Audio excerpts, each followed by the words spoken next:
Namaskar. Welcome to Director School Education's Jammu's Home Classes, a digital initiative by Director School Education Jammu. मेरा नाम है Shashi Paul Sharma और आज का जो हमारा टॉपिक है वो है रूलिंग द कंट्री साइड। ये हिस्ट्री का चैप्टर 3 है और ये सोशल साइंस क्लास 8th का टॉपिक है। चलिए शुरू करते हैं। Ruling the country side.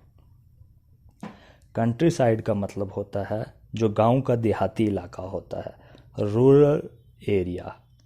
जो ब्रिटिशर्स थे या फिर जो कंपनी ईस्ट इंडिया कंपनी के लोग थे वो रूरल एरियाज़ पे अपना रूल करना चाहते थे, अपना कंट्रोल करके उसे पूरा कॉलोनाइज करना चाहते थे। कैसे, ये हम जानेंगे इस चैप्टर के अंदर। जो ईस्ट इंडिया कंपनी थी उसे दीवानी मिल गई थी। दीवानी का क्या मतलब होता है कि उसे कंट्रोल मिल गया था। कब मिला था ये कंट्रोल? 12 अगस्त 1765 को। और किसके द्वारा मिला था? जो मुग़ल एम्परर थे, मुग़लों के जो राजा थे, उनके द्वारा ईस्ट इंडिया कंपनी को दीवान ऑफ बंगाल बना दिया गया था। अब जैसे ही दीवानी मिली तो कंपनी चीफ फाइनेंशियल एडमिनिस्ट्रेटर हो गई। उस पूरे इलाके की, उस पूरी टेरिटरी का कंट्रोल कंपनी के पास हो गया।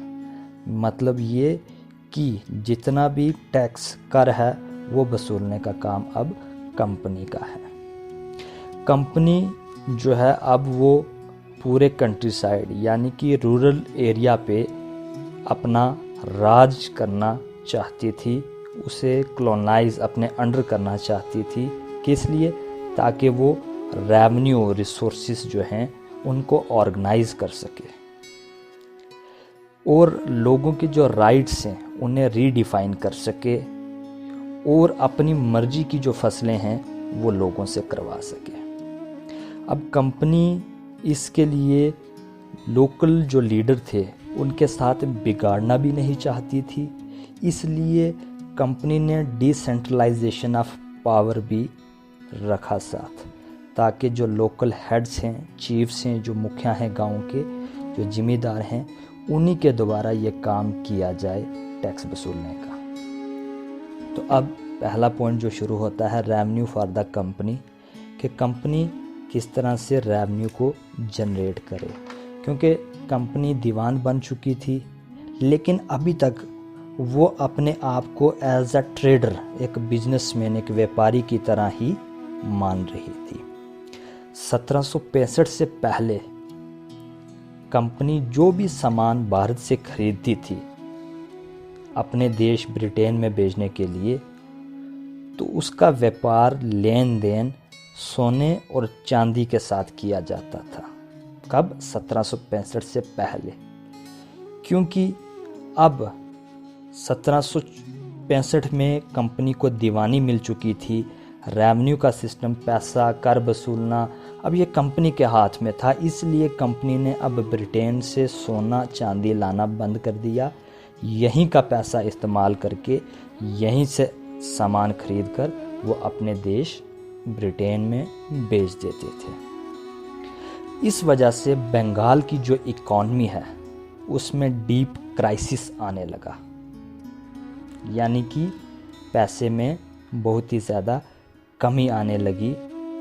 1770 में क्या हुआ? एक टेरिबल फेमाइन, यानी कि बहुत जो है सूखे की शक्ल में एक महामारी कह सकते हैं, वो आई, जिसने 10 मिलियन पीपल यानी लगभग 1 करोड़ के करीब जो लोग हैं वो मौत के मुंह में चले गए, इससे मारे गए। अब हालात और ज़्यादा बिगड़ गए, स्थिति और ज़्यादा बिगड़ गई। अब कंपनी को ज़रूरत पड़ी कि वो क्या करे? एग्रीकल्चर को इम्प्रूव करे। किस लिए इम्प्रूव करे? भूखमरी से लोग मर रहे हैं इसलिए नहीं, बल्कि कंपनी का अपना फ़ायदा कम हो रहा है। जो कंपनी का अपना प्रॉफिट है, जो रेवेन्यू है, वो घट रहा है, उसको बढ़ाने के लिए, ना कि लोगों की भलाई के लिए। कंपनी अपना बेनिफिट, अपना मुनाफा बढ़ाने के लिए उसने एग्रीकल्चर में सुधार लाने के लिए कुछ स्टेप्स उठाए, कुछ सिस्टम बनाए। तो 1793 में एक नया सिस्टम लाया गया जिसे नाम दिया गया परमानेंट सेटलमेंट। ये जो परमानेंट सेटलमेंट था, इसके अंदर क्या था, जो राजाज थे, जो तलुकदार थे, उनको जमींदार के नाम से जाना जाने लगा। और जमींदार का काम क्या था कि उन्होंने जो है टैक्स वो इकट्ठा करना है। जो रेंट है पीसेंट से, किसान जो हैं, किसानों से जितना भी कर वसूलना है वो वसूलने का काम किसके द्वारा होने लगा, जमींदार के द्वारा। और इस परमानेंट सेटलमेंट में और क्या था कि जो भी प्रॉफिट है उसको परमानेंटली हमेशा के लिए फिक्स्ड कर दिया गया। मान लीजिए अगर 100 रुपये कमाई हो रही है तो 100 रुपये में से कंपनी ने फिक्स कर दिया कि आपने हमें 20 रुपये देने हैं। अब किसान चाहे उसकी कमाई 30 रुपये हो, 40 हो, 50 हो, लेकिन कंपनी को 20 ही देने हैं। ये परमानेंट सेटलमेंट सिस्टम था। लेकिन हुआ क्या, इसमें भी बहुत सारी प्रॉब्लम्स आई। क्या प्रॉब्लम आई? कंपनी को ये लगा था कि जो एक्स्ट्रा पैसा किसान कमाएगा या जो ज़मींदार है वो क्या करेगा, अपने खेतों को, अपने जो उसकी ज़मीन है उसको और सुधारेगा, उसमें बढ़ोतरी करेगा। लेकिन कंपनी को लगा कि ऐसा कुछ भी नहीं हो रहा, उनकी कमाई तो फिक्स्ड है। इसलिए कंपनी को लगा जो ज़िम्मेदार उन्हें ज़्यादा फ़ायदा नहीं पहुंचा रहे या अपने खेतों का सुधार नहीं कर रहे, उनकी जितनी भी ज़मींदारी थी, उनकी जो ज़मीनें, जो प्रॉपर्टी थी, उसको बेच दिया गया। किसके द्वारा? ऑक्शन, यानी नीलाम कर दिया गया। अब जो ज़मींदार थे वो नाखुश थे, वो संतुष्ट नहीं थे, वो ज़मीन को सुधारने के हक में बिल्कुल भी नहीं थे। क्यों नहीं थे? क्योंकि अब उनको लगने लगा था कि ये जो सिस्टम है ये बड़ा ही ऑप्रेसिव है, हमें जो रेंट पे करना पड़ रहा है वो ज़्यादा है, और जो हमारी ज़मीनें हैं वो इनसिक्योर होती चली जा रही हैं। फिर एक नया सिस्टम जो है वो लाया गया। 19th सेंचुरी के शुरुआती दौर में जो कंपनी ऑफिशियल थे उन्होंने कुछ सलाह मशवरा दिया और पुराने सिस्टम को चेंज करके एक नया सिस्टम लाने की मांग रखी गई। जो इंग्लिशमैन हॉल्ट मैकेंजी था, उसकी सलाह पे उसने 1822 में एक नया सिस्टम लाने की सलाह दी जिसे महलवारी सिस्टम कहा जाता है। महल जो है पहले ज़माने में किसको कहा जाता था? जो गांव होता था, जो विलेज होता था, जो इकट्ठे घर होते थे, घरों का जो समूह, ग्रुप ऑफ हाउसेस, उसको विलेज कहा जाता था, उसी को महल भी कहते थे। तो आप इसे महलवारी सिस्टम या फिर विलेज सिस्टम भी कह सकते हैं। और ये नॉर्थ वेस्टर्न प्रोविंसेस में हुआ था। और यहाँ पे इस महलवारी सेटलमेंट जो हुई, इसके अंदर ज़मीनों की इंस्पेक्शन की गई। जो लैंड थी, जो भूमि थी, उसकी क्या की गई? इंस्पेक्शन की गई, ताकि कंपनी अपना ज़्यादा से ज़्यादा बेनिफिट ले सके। जिसके पास ज़्यादा ज़मीन है उससे ज़्यादा कर वसूला जाए। लेकिन ये सिस्टम भी नहीं चल पाया। फिर आया मुनरो सिस्टम। जो ब्रिटेन की जो टेरिटरीज थी साउथ की तरफ, वहाँ पे एक नया सिस्टम लाया गया जिसे रोतवारी सिस्टम भी कहा गया। अब ये जो रोतवारी सिस्टम है, ये कैप्टन अलेक्जेंडर रीड ने क्या किया था, इसे स्टार्ट किया था और इसको और उसमें सुधार लाकर प्रत्यक्ष रूप में सामने लाने का काम थॉमस मुनरो ने किया। इसलिए इससे मुनरो सिस्टम भी कहा जाता है और रोतवारी सिस्टम भी कहा जाता है। ये जो सिस्टम था वो पूरे साउथ इंडिया की तरफ फैला। अब इस सिस्टम के अंदर क्या था कि जो भी सेटलमेंट है वो डायरेक्टली कल्टीवेटर्स के साथ करनी थी।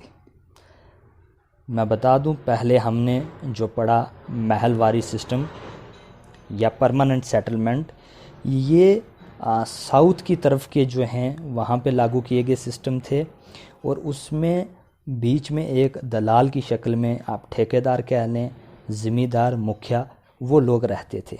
लेकिन साउथ की तरफ जो है इस तरह का कोई कंसेप्ट नहीं था, और मुनरो सिस्टम जो लगाया गया, इसमें डायरेक्ट कल्टीवेटर्स, जो सीधा किसान जिन्हें रियोत कहा जाता है, उनके साथ बातचीत करके एक सिस्टम बनाया गया कि कितना उन्हें टैक्स देना है। लेकिन इस मुनरो सिस्टम में भी कुछ रिज़ल्ट अच्छे नहीं आए। ऑल वाज नॉट वेल, कुछ भी अच्छा नहीं था। क्यों? क्योंकि कंपनी ये चाहती थी कि हमें लैंड की इनकम जो है, जो रेवेन्यू है, वो ज़्यादा से ज़्यादा मिले, क्योंकि उनकी डिमांड ज़्यादा थी। लेकिन जो किसान थे वो ज़्यादा से ज़्यादा कर नहीं दे पा रहे थे। इसलिए जो रियोत थे, जो किसान थे, वो गांव की तरफ, विलेजेस की तरफ भाग रहे थे, और या कहीं दूर दराज आगे पीछे काम करने के लिए भाग रहे थे, अपनी ज़मीनें, अपना काम छोड़कर, क्योंकि उन्हें ये लग रहा था कि यहाँ पे इन जो ब्रिटिशर्स हैं, इनके साथ कमाई नहीं हो रही है। इसलिए गांव के गांव जो हैं वो उजड़ गए, खाली हो गए, और ये सिस्टम भी अनसक्सेसफुल हो गया। फिर उसके बाद जो ब्रिटिशर्स थे, उन्हें देखा कि यूरोप के अंदर कौन कौन सी डिमांड है, क्या चीज़ों की ज़रूरत है, और उन्होंने देखा कि यूरोप में कौन सी फसलें होती हैं। तो 18th सेंचुरी के अंतिम दिनों में कंपनी जो है वो बढ़ा रही थी कल्टीवेशन किसकी, ओपियम की, वीट की और इंडिगो की। कहाँ पे? यूरोप के अंदर। इसलिए जो ब्रिटिशर्स थे उन्हें फोर्स्ड कल्टीवेटर्स जो है, मतलब कि वो जोर ज़बरदस्ती इन फसलों की पैदावार को बढ़ाना चाहते थे, ताकि वो क्या कर सकें, जैसे अभी हमने नाम लिया ओपियम, वीट, इंडिगो, इनकी डिमांड ज़्यादा है यूरोप में, इसलिए वो चाहते थे इनकी इस तरह की जो फसलें हैं, जैसे jute, T, sugar cane, wheat, cotton, rice वगैरह वगैरह, ये जो हैं इससे वो ज़्यादा से ज़्यादा क्या करें, कमाई करें। और इसमें एक नाम लिया हमने ऊपर अभी, इंडिगो का। तो इंडिगो जो है वो यूरोप के अंदर बहुत उसकी क्या थी, डिमांड थी। इसीलिए यहाँ पे हेडिंग है, does colour have a history, Indigo cultivation.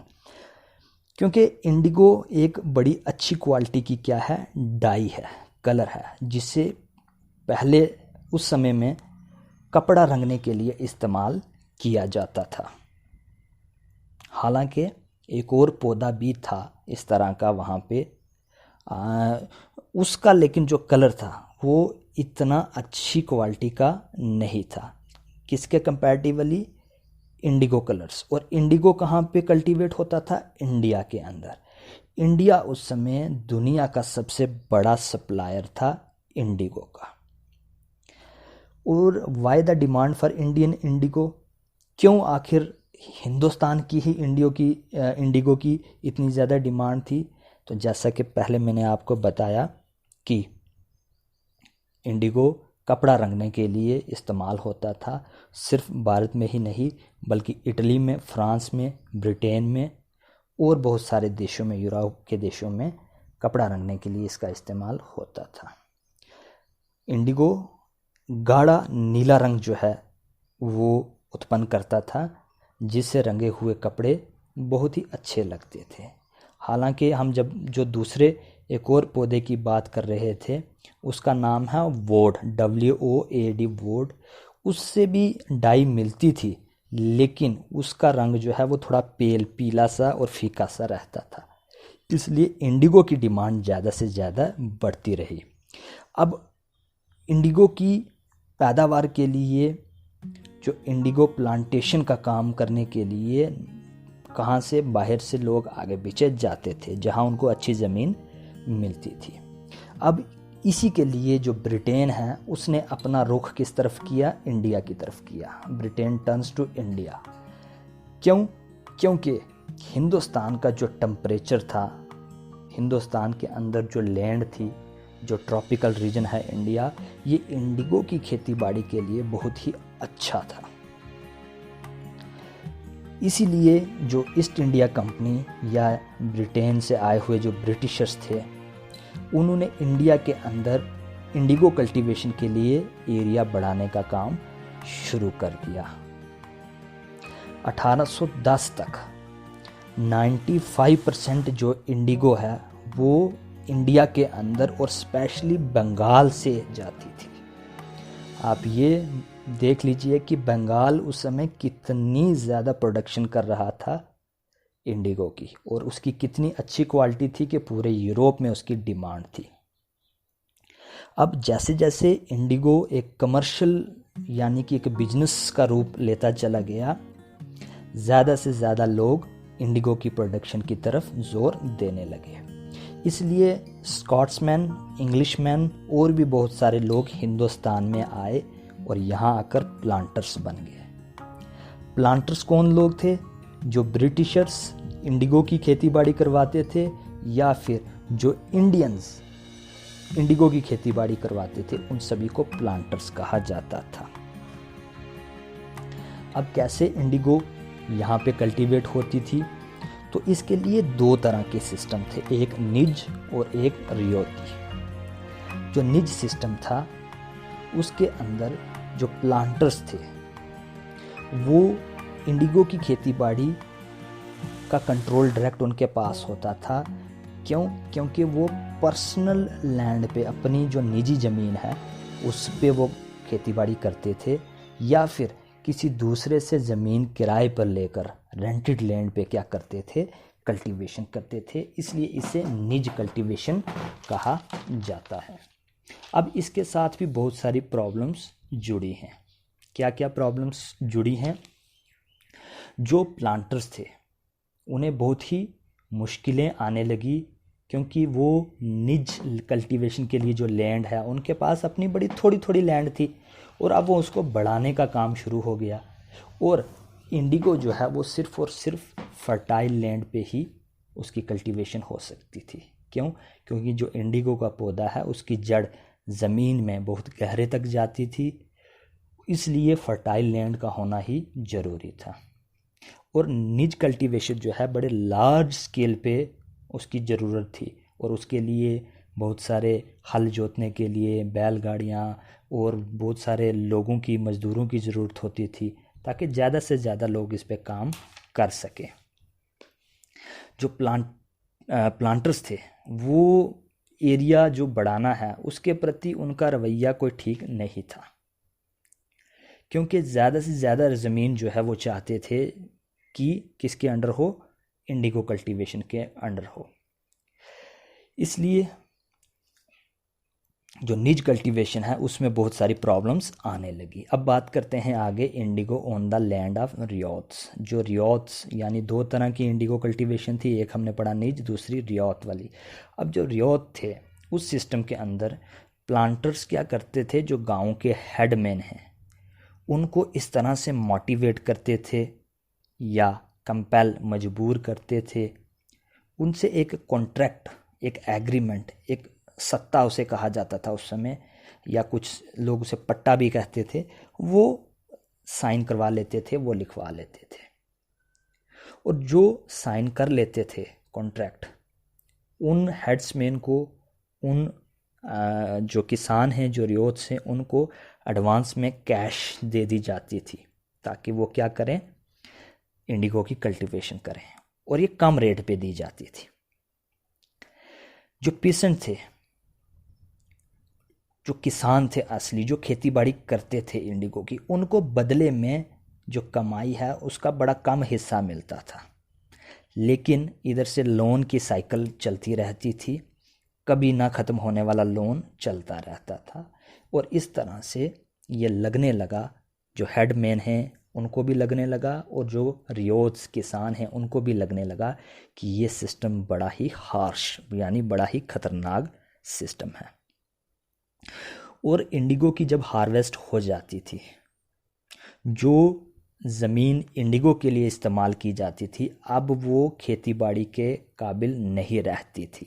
हालांकि फिर भी कुछ किसान चाहते थे कि हम चावलों की या कोई और खेती करें साथ, लेकिन उनको मजबूर किया जाता था और उनकी ज़मीनें भी इनफर्टाइल यानी कि बाकी फसलें उगाने के काबिल नहीं रह जाती थी। नतीजा क्या हुआ? नतीजा ये हुआ कि रिबेल हुआ और इसको नाम दिया गया इस विद्रोह को the blue rebellion. Blue rebellion जो हुआ और उसके बाद के जो नतीजे हैं वो क्या हुए? मार्च 1859 में इतना ज़्यादा प्रेशर बढ़ गया किसानों का प्लांटर्स के खिलाफ कि बंगाल के अंदर एक विद्रोह की शक्ल आ गई। जो रियासत से जो किसान थे उन्होंने साफ मना कर दिया कि वो इंडिगो की फसल नहीं उगाएंगे, क्योंकि लोकल लोग जो थे उन्हें लगने लगा था कि वो ओप्रेस्ड हो रहे हैं, वो दबते चले जा रहे हैं। जिस तरह से रिबेल ये जो विद्रोह है ये बढ़ता गया और रियोत्स जो थे, जो किसान थे, वो रेंट देने से भी उन्होंने मना कर दिया। उन्होंने प्लांटर्स पे अटैक किया, जितनी भी फैक्ट्रियां थी इंडिगोज़ की उन पे हमला किया और साथ ही साथ इनको और ज़्यादा उकसाने का काम हेडमैन कर रहे थे। Headman mobilised villagers. क्यों? क्योंकि वो भी जो हेडमैन थे, जो मुखिया होते थे, वो भी मजबूर थे, वो भी समझते थे कि एक लोन का साइकिल, एक विशियस साइकिल बनता जा रहा है, इसलिए वो अंदर ही अंदर भड़काने का काम कर रहे थे।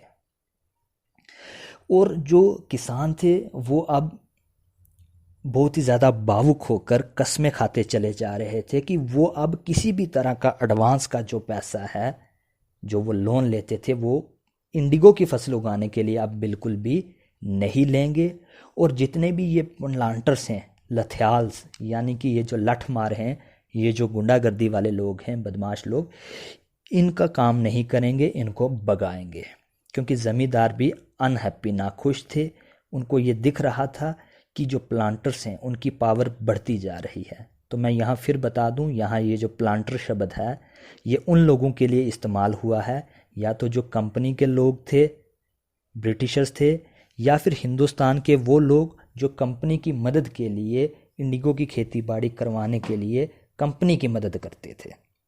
तो इन प्लांटर्स के खिलाफ किसानों का गुस्सा बढ़ता चला गया और अब इनकी मदद के लिए कुछ इंटेलेक्चुअल्स, कुछ पढ़े लिखे लोग कलकत्ता से इनकी सपोर्ट के लिए उन्होंने हाथ आगे बढ़ाया। वो इन किसानों की जो माइजरी है, जो बुरे हालात हैं, जो इनकी दुख दर्द तकलीफ़ है, वो कहानियाँ अखबारों में भी छापना, मैगजीन्स में छापना शुरू कर दिया, जिससे इसको और बढ़ावा मिला। अब गवर्नमेंट जो थी, जो उस समय की एडमिनिस्ट्रेशन थी, वो मजबूर हो गई, इसलिए उन्होंने इंडिगो कल्टीवेशन के ऊपर एक कमीशन बिठाया, एक कमेटी बिठाई, ताकि वो इंक्वायर करे, वो खोजबीन करे कि इसमें क्या गड़बड़ियां हैं। और क्यों बिठाया ये जो है कमीशन? वो इसलिए भी बिठाया क्योंकि अभी अभी ताज़ा जो है 1857 यानी कि लगभग 2 साल पहले ही क्या हुआ था? 1857 का विद्रोह हुआ था, जिसे भारत में प्रथम जो है वो आज़ादी की लड़ाई भी कहा जाता है। इसलिए जो ब्रिटिशर्स थे वो बहुत डरे हुए थे। उन्होंने बड़े ही अलर्ट होकर ये स्टेप उठाया और कमीशन बिठाया और ये कहा कि ठीक है, जो आप लोगों ने कॉन्ट्रैक्ट पहले से साइन कर रखे हैं उनको आप पूरा कर दीजिए, तो आगे से आप मुक्त हैं, आज़ाद हैं, आपको दोबारा इंडिगो कल्टीवेशन की ज़रूरत नहीं है। तो अब हुआ क्या इस कमीशन से? इस कमीशन ने ये भी कहा कि ये जो इंडिगो की कल्टीवेशन है, अगर ये प्रॉफिटेबल नहीं है तो इसलिए जो रियोत्स हैं वो मना कर सकते हैं इन फ्यूचर। और इस रिवोल्ट के बाद इंडिगो प्रोडक्शन बंगाल के अंदर पूरी तरह से कोलैप्स्ड हो गया, बंद हो गया, ख़त्म हो गया। लेकिन सिर्फ बंगाल में ख़त्म हुआ, जो इंडिगो की प्रोडक्शन है वो ख़त्म नहीं हुई। क्यों नहीं ख़त्म हुई? क्योंकि जो प्लांटर्स थे अब उन्होंने क्या किया, अपना जो बिजनेस, जो व्यापार है, जो कल्टीवेशन है खेती इंडिगो की, वो बंगाल से उठाकर बिहार में पहुंच गए और बिहार में उन्होंने अपना काम शुरू कर दिया। अब इसी दौर में क्या हुआ, एक सिंथेटिक डाई भी जो है वो यूरोप के अंदर डेवलप हो गई। और साथ ही साथ महात्मा गांधी जी भी उस समय भारत में पहुंच चुके थे, साउथ अफ्रीका से वो वापस आ चुके थे। और जो बिहार के अंदर जो किसान थे उन्होंने महात्मा गांधी को बुलाया। महात्मा गांधी जी 1917 में उन्होंने आए और किसानों की हालत देखी और फिर उन्होंने चंपारण मूवमेंट चलाया और इस चंपारण मूवमेंट से वहाँ के किसानों को मुक्ति दिलाई इस इंडिगो की कल्टीवेशन से। तो इस तरह से जो है ये पूरी जो हमने पढ़ा रूलिंग द कंट्री साइड, यानी कि किस तरह से जो ब्रिटिशर थे उनको दीवानी मिली। तो मैं फिर से थोड़ा सा रिवाइज करवा दूं कि रूलिंग द कंट्री साइड, जो ब्रिटिशर्स गांव के इलाकों पे अपना कंट्रोल बढ़ाते चले गए व्यापार की शक्ल में। 1765 में जो ब्रिटिशर्स हैं उनको दीवानी मिली थी, उन्होंने बंगाल पे अपना कंट्रोल कर दिया, जमींदारी सिस्टम चलाया। फिर परमानेंट सेटलमेंट की फिक्स्ड अमाउंट देनी है। फिर उसके बाद महलवाड़ी सिस्टम, यानी पूरा विलेज जो है वो टैक्स पे करेगा। फिर मुनरो सिस्टम, जिसे रोतवारी सिस्टम भी कहा जाता है, जब वो भी सक्सेसफुल नहीं हुआ तो लास्ट में उन्होंने इंडिगो की कल्टीवेशन इंडिया में शुरू की। और इंडिगो की कल्टीवेशन से हिंदुस्तान के लोगों की हालत बहुत ही ख़राब खस्ता हो गई, क्योंकि उसमें जो निज कल्टीवेशन और रियोत की जो कल्टीवेशन थी उन पे बहुत बुरा असर पड़ा। और फिर ब्लू रिबेलियन, एक विद्रोह हुआ 1859 में, 1859 में। और लास्ट में महात्मा गांधी जी की मदद से जो बिहार में बचा था उसका भी खात्मा हो गया। Thank you very much.